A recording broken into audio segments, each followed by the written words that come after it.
Իմ ծնողները ինձ շնորհավորում էին, բայց ընկերներս չկային։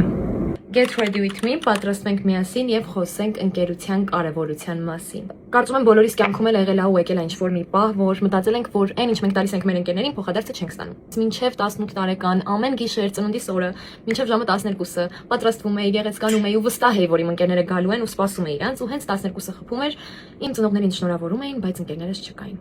Փոքր ժամանակ մենք ընկերությունը լրիվ այլ ձև ենք պատկերացնում, մտածում ենք, որ ընկերությունը այդ ուղակի խոսքերն են, ընկերությունը այդ ուղակի շփումն է հասարակ, բայց երբ որ մեծանում ես, հասկանում ես, որ դա ավելի խորն է, քան դու պատկերացնում էիր։ Երբ որ մեծանում ես, հասկանում ես, որ իրականում ընկերությունը այդ այն է, որ գիշերվա որ ժամն ուզում է լինի, դու իրան կարաս հանգիստ զանգես, չմտածելով, որ կարաս իրան պատճառես անհարմարություն, որ ինքը կարա քո ուրախությանը այնպես ուրախանա, կարծես իր ուրախությունն է դա։ Ու տխրության ժամանակ լինի քո կողքին, ու ոչ մի հարց չտա, առանց ուղակի հարցերի լինի ինքը քո կողքին ու վերջ, որովհետև ինքը քո ընկերն է։ Այս ամենապարզ աշխարհում մարդիկ այս խառը տարբեր իրավիճակներում կարծում եմ մոռանում են ամենակարևոր բանը՝ մարդուն գնահատելը, ու ես կարծում եմ, որ ընկերության մեջ ամենակարևոր կետերից մեկը ու առասարակ հարաբերությունների մեջ